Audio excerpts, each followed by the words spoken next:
Dans cette vidéo, je vais vous montrer comment traquer vos formulaires grâce à GA4.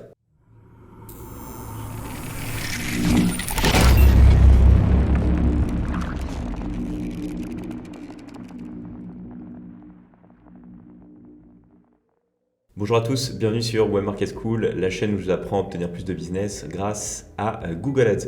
Aujourd'hui, on va parler de GA4, puisque si vous avez suivi un petit peu l'actualité autour de Google sur ces dernières semaines, Google Analytics 4 va remplacer Universal Analytics et Universal Analytics va cesser de fonctionner d'ici un an, donc en juin 2023. Donc à l'heure où je tourne cette vidéo, il nous reste une année entière pour configurer l'ensemble de notre Analytics sur GA4 et tout basculer sur ce nouvel outil en prévision de la nouvelle suppression de Universal Analytics qui aura lieu en 2023. Donc évidemment, l'objectif de ce tutoriel, c'est de vous montrer les étapes clés pour retrouver votre suivi de conversion de formulaire et ne pas être perdu au moment où évidemment il faudra passer entièrement à GA4. Alors dans cette vidéo, on va rester vraiment à un niveau débutant. Je vais vous montrer les bases pour attaquer sur GA4. J'ai déjà 3 vidéos sur la chaîne de Market School qui parlent de GA4. La première qui vous explique comment installer GA4, la deuxième comment créer un événement, la troisième comment utiliser GTM et GA4 ensemble. Aujourd'hui, on va parler plus d'un point de vue business, donc je vais vous montrer comment suivre l'envoi de formulaire sur votre site web et envoyer cette information sur GA4, toujours évidemment avec GTM qui est notre outil préféré pour mettre en place nos suivis d'événements. Pour ceux qui souhaitent comprendre plus en détail GA4 et vraiment se former pour obtenir un niveau plus qu'intermédiaire et même expert, je vous encourage vivement à consulter l'ensemble des modules proposés par Bruno Guyot. En tout cas, sur Web Market School, je n'aurai pas à cœur de développer la partie GA4 d'un point de vue intermédiaire. En tout cas, pour les personnes qui souhaitent s'y former de manière beaucoup plus complète, la formation de Bruno est beaucoup plus avancée et elle vous permettra vraiment de comprendre l'ensemble des fonctionnalités de ce nouvel outil qui est GA4. Tous les liens seront en description de cette vidéo. Vous y retrouverez donc tous les modèles gratuits de Bruno Guyot et également tous ces add-ons payants qui vous permettront pour le coup d'avoir un niveau expert sur l'outil et donc potentiellement de mettre en place l'ensemble de l'analytics pour votre boîte ou démarrer clairement une carrière dans l'analytics puisque la formation de Bruno se veut être suffisamment complète pour vous permettre d'être un consultant analytics GA4 expert à la suite de tous ces modules. Donc voilà, ça c'est pour la partie introduction. On va revenir à nos moutons et je vais vous montrer en détail comment mettre en place un suivi d'envoi de formulaire sur votre site web et l'envoyer sur GA4. Allez, c'est parti. Ok, donc nous voilà sur notre écran et on va se mettre toujours pareil dans l'exemple de Lead Studio. Donc on va souhaiter envoyer des données d'événements pour toutes les personnes qui vont remplir nos formulaires sur nos différentes thématiques d'achat de lead. On va prendre le formulaire de base. Donc évidemment quand vous attaquez ça, les réflexes que je vous ai enseignés sur le début de cette chaîne, si vous revenez dans des vidéos assez anciennes maintenant sur comment aller traquer des formulaires, etc. via GTM, tout ça, ça n'a pas bougé. La seule chose qui va changer, ça va être d'apprendre à envoyer ces données-là non plus dans GA3 mais dans GA4. Donc de base, vous faites un test sur vos formulaires, vous allez regarder comment c'est géré. Alors là, on a un message de confirmation. Je ne vais pas vous montrer comment est-ce qu'on traque un formulaire en fonction de l'envoi, de la page de thank you, enfin bref, toutes ces choses-là. Je voudrais simplement vous montrer comment est-ce qu'on l'envoie sur GTM. Donc on va prendre un exemple un petit peu plus simple qui est sur le big formulaire qu'on a sur des thématiques précises. Donc je vais refaire un test, on va mettre plus, voilà, test, tac, tac, tac, et on est en B2C, hop. Donc là, je remplis le formulaire et bon, vous le voyez pas directement sur l'écran, mais là, j'ai une thank you page avec un URL dédié qui s'appelle Merci CPF. Donc je sais que c'est un lead CPF et on a ça pour toutes les différentes thématiques qu'on a. Donc je vais vous montrer comment est-ce qu'on crée un événement sur GA4, qu'on va le traquer ensuite via GTM et que vous compreniez un petit peu les subtilités de l'outil GA4 pour pas être perdu et surtout ne pas créer un plat de spaghetti dans votre analytics. Premièrement, ça va être de comprendre comment est-ce qu'est formaté un un événement sur GA4. J'avais déjà une vidéo que j'avais tournée l'année dernière à ce sujet, que je vous encourage vivement de regarder. Mais succinctement, on va avoir deux types d'événements. On va avoir les événements standards qu'on va pouvoir utiliser pour traquer des actions standards. Et puis, on va avoir des événements personnalisés qui vont nous permettre en fait de simplement personnaliser et customiser notre analytics en fonction de nos besoins.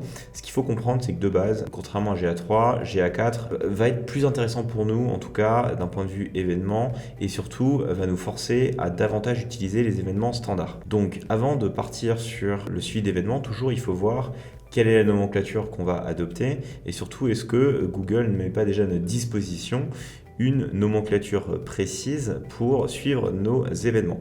Je m'explique. Et pour ça, je vais aller sur ce qu'on appelle les événements recommandés. Donc, je vous mettrai le lien de cette fenêtre dans la description de cette vidéo, qui sont tous les événements standards, donc les événements recommandés, que Google met déjà à notre disposition et qui sont disponibles dans GA4. Donc, ici, ce que je vous encourage à chaque fois que vous allez créer un événement pour suivre une interaction sur votre site web, c'est de venir ici, sur cette page-là, et de regarder ce qu'il y a. Alors, on a des événements pour toutes les propriétés, voilà, des connexions, des achats, des recherches sur le site web, des inscriptions, etc. Pareil au niveau du e-commerce, au niveau des jeux, enfin bref, on a pas mal d'événements. Ici, ce qui nous concerne, c'est évidemment l'envoi de formulaire. Finalement, c'est un lead, c'est un prospect qui s'est inscrit sur notre site web. Et on voit que Google met à notre disposition un event Generate Leads qui va être l'événement de base. Donc, si vous souhaitez vraiment rester entre guillemets au niveau 0 de l'analytique, je vous encourage à utiliser vraiment cette nomenclature-là. Sachant que quand vous cliquez dessus, vous allez pouvoir voir des paramètres personnalisés que vous allez pouvoir envoyer pour compléter les informations du lead. Et donc ici, on peut envoyer la valeur du lead et la monnaie sur laquelle vous souhaitez vous baser pour évaluer la valeur de ce lead-là.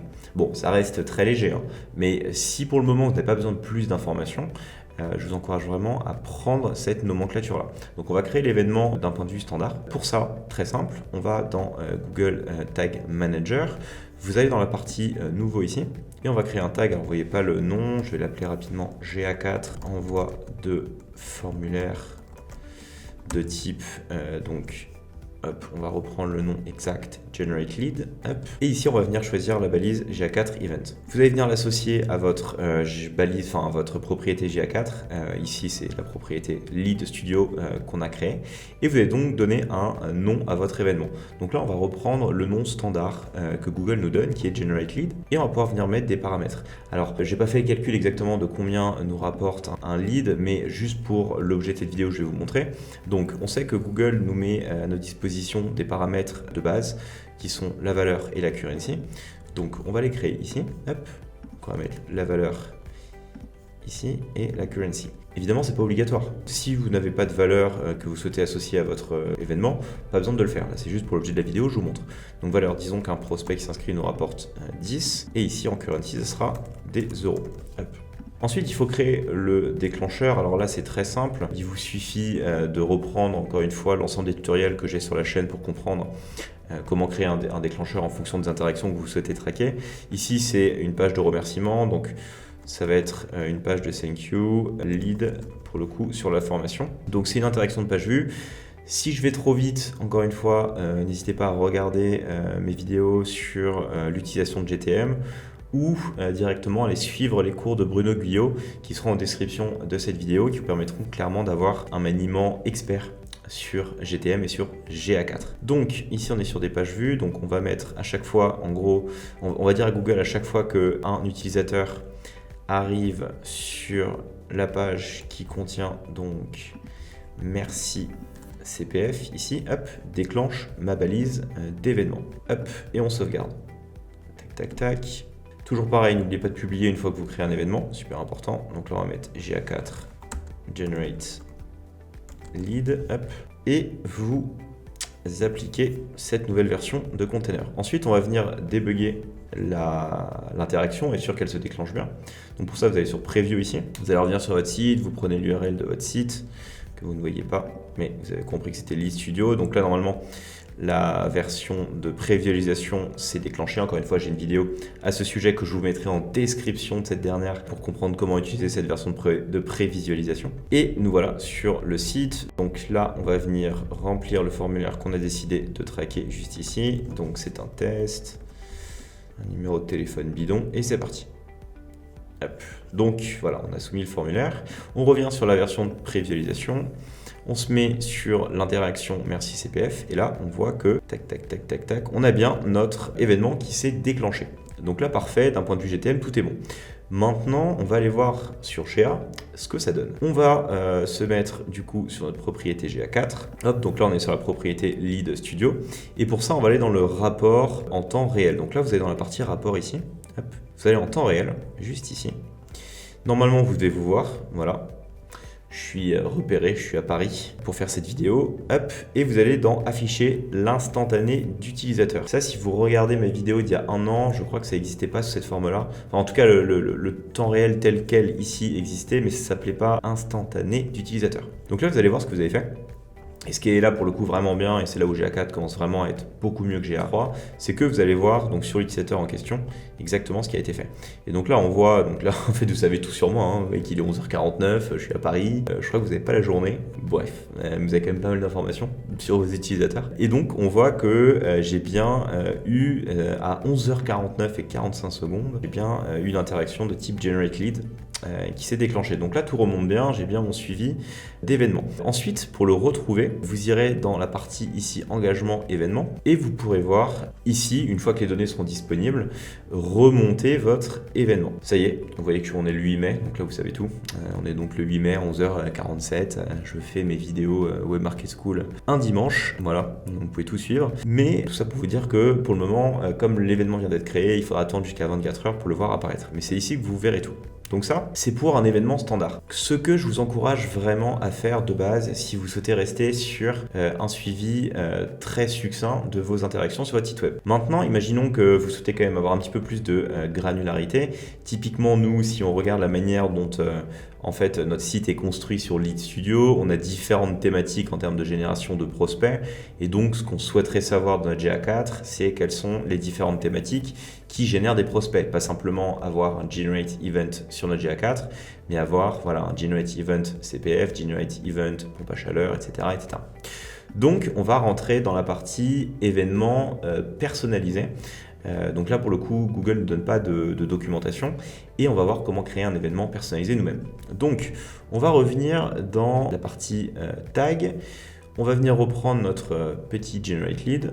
Ce que je vais faire, c'est pour gagner du temps, je vais le dupliquer. Donc là, vous ne voyez pas, mais j'ai 3 petits points ici. Je clique dessus, je clique sur Copy et me voilà sur mon nouvel événement dupliqué. Donc là, je vais l'appeler événement personnalisé, vous ne voyez pas. Et on va le faire du coup pour un lead CPF. Alors, c'est ici où il faut être très méticuleux dans le sens où vous pouvez rentrer ce que vous voulez dans tous les paramètres ici, dans le nom de votre événement. Le souci, c'est que on va profiter du fait que ce soit un nouvel outil pour acquérir les bases de l'analytics. Et qui dit base de l'analytics dit avoir une nomenclature qui est harmonieuse et qui permet de comprendre ce qui se passe et pas avoir une espèce de bordel, excusez-moi l'expression, sur votre compte Google Analytics parce que à l'époque où je faisais beaucoup d'analytics, Dieu sait que j'ai vu des comptes analytics de grosses entreprises totalement illisibles parce que le data model entre guillemets et la nomenclature n'a pas été respectée. Donc là, ce que je vous encourage, c'est vraiment de partir de cet événement Generate Lead et de le customiser un petit peu pour tout simplement avoir quelque chose de propre dans votre GA4. Donc en fait, je pense qu'on ne va pas avoir envie de changer le nom de l'événement, même si on pourrait s'amuser à mettre par exemple Generate Lead CPF. Donc là, vous avez plusieurs options. Soit vous allez carrément changer l'event name et pas ajouter des paramètres, soit vous allez garder le nom d'événement standard, ce que je vous recommande, et par contre, vous allez venir ajouter des paramètres personnalisés. Vous pouvez en ajouter jusqu'à 25, et clairement, ça va être là où ça va être intéressant, parce qu'on va pouvoir tout paramétrer. Dans notre exemple, ce qu'on va faire, c'est qu'on va ajouter un nouveau paramètre, et on va appeler ça, par exemple, lead type. Là, pareil, en termes de nomenclature, on voit que Google utilise une nomenclature avec des underscores pour chaque espace, des lettres en minuscules. Essayez de garder ça. Vous amusez pas à mettre quelque chose, par exemple, lead type. Ça va être dégueulasse dans vos rapports, ça va être absolument illisible. Donc, gardez quelque chose de propre. Voilà. Et ici, on va venir pouvoir mettre une valeur propre au lead qu'on est en train de générer. Donc là, on va l'appeler par exemple lead CPF. Voilà, hop. Tac. Donc là, on sauvegarde. Pareil, on soumet. Donc je vais appeler ça event personnalisé. Et là, on va voir qu'on a donc créé un événement qui est semi-personnalisé en fait, parce qu'on garde une nomenclature de base et pas une nomenclature propre à notre business. Pareil, donc on revient sur la version de prévisualisation, on va se refaire un petit test de formulaire, on met continue, hop, tac, on revient sur notre site web, tac, tac, tac, on va refaire un test, tac, tac, tac, tac, tac. On arrive sur notre page de destination, on regarde, donc là on voit qu'on a bien notre formulaire personnalisé qui est arrivé, et là on voit qu'on a donc cette troisième colonne qui est arrivée dans les paramètres de l'événement qui est lead type lead CPF. On revient sur notre balise GA4, on revient sur la partie temps réel, je pense que vous commencez à comprendre. J'ai pas bougé, je me suis pas téléporté, je suis toujours à Paris. Hop, et ici on va venir encore une fois voir ce qui s'est passé. Tac tac. Donc on va voir que j'ai generate lead. Alors là il y en a deux évidemment parce que j'ai pas supprimé l'ancienne balise GTM. Je vous encourage évidemment à traquer en double. Et alors on va regarder c'est lequel où c'est rentré. Tac tac tac. Je pense que c'est peut-être celui-ci. Non. Donc c'est le deuxième. Et donc là on voit bien qu'on a notre paramètre lead type qui est remonté avec la mention lead CPF. Donc on aura quelque chose de beaucoup plus granulaire. Et ensuite quand les événements seront mis à jour sur notre rapport d'événements, on aura la possibilité au niveau des événements, bon là c'est un peu difficile de vous le montrer, mais vous aurez la possibilité de venir filtrer par type d'événement et de voir donc dans une colonne précise quels sont les différents types de leads qui ont été générés.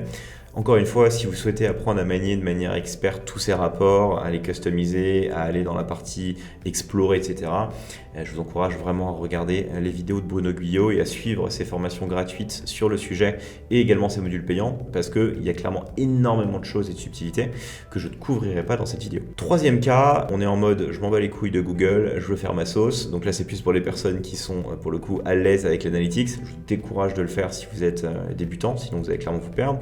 Donc vous reprenez encore une fois votre balise, hop, vous cliquez sur copier et là ça va être l'événement what the fuck, je vais le mettre personnalisé à 100%, là vous le voyez pas, et donc là on va juste dire à Google ton generate lead ça m'intéresse pas, j'ai envie d'avoir quelque chose à moi. Donc là on va mettre quelque chose par exemple prospect CPF. Alors pour le coup, essayez de garder quand même la nomenclature. Lead type, du coup, ça devient peut-être inutile. Donc là, vous pouvez mettre plein d'autres choses en fonction de la manière dont vous avez construit votre analytics. Je ne veux pas rentrer trop dans la technique. Vous pourrez mettre plein d'autres choses via le data layer notamment. Encore une fois, je ne couvrirai pas ce sujet-là. Mais du coup, on peut tout paramétrer. Donc là, on va la sauvegarder telle quelle. Hop, pareil, on va soumettre. Donc là, je vais mettre lead CPF. Tac. Donc là, c'est prêt. On revient sur notre interface, on va revenir dans la version de prévisualisation. Magnifique. On se remet sur l'eStudio une dernière fois. On va refaire une dernière fois notre formulaire. Tac, tac. Hop, mon numéro de téléphone, peu importe. Donc là, on revient. Voilà, merci. On envoie un troisième qui vient d'arriver. On revient sur Analytics, on se met en temps réel. Je suis toujours à Paris, j'ai pas bougé. Hop, instantanéité d'utilisateur. Donc là, on va voir que j'ai généré 3 leads CPF. Mais cette fois-ci, j'ai plus le generate lead, j'ai bien le prospect CPF qui a été créé. Donc, qui est mon événement personnalisé. Et donc, c'est là où vous voyez à quel point c'est important d'avoir une nomenclature précise, parce que si vous faites n'importe quoi, vous allez retrouver avec des nomenclatures d'événements qui vont partir dans tous les sens, et ça va être une horreur. Donc surtout, faites très très attention. Voilà, je vous ai montré les 3 niveaux de granularité au niveau du suivi d'un événement de type formulaire sur votre site web. Vous pourrez faire pareil avec les vues de vidéo, vous pourrez faire pareil avec tous les types d'événements qui vous passent par la tête. Mais de base, n'oubliez pas vraiment d'aller sur la documentation Google Analytics et quand même de regarder si vous n'avez pas des événements standards disponibles pour traquer les interactions que vous souhaitez suivre sur votre site web. Si cette vidéo vous a plu, comme toujours, n'hésitez pas à partager, commenter, liker cette dernière. Ça participe au bon développement de la chaîne de Webmarket School et je vous en remercie. Si vous souhaitez vous former de manière plus poussée à GA4, rendez-vous sur les formations de Bruno Guyot. L'ensemble des formations disponibles seront en description de cette vidéo. Et quant à moi, je vous dis à très vite pour une nouvelle vidéo. Ciao!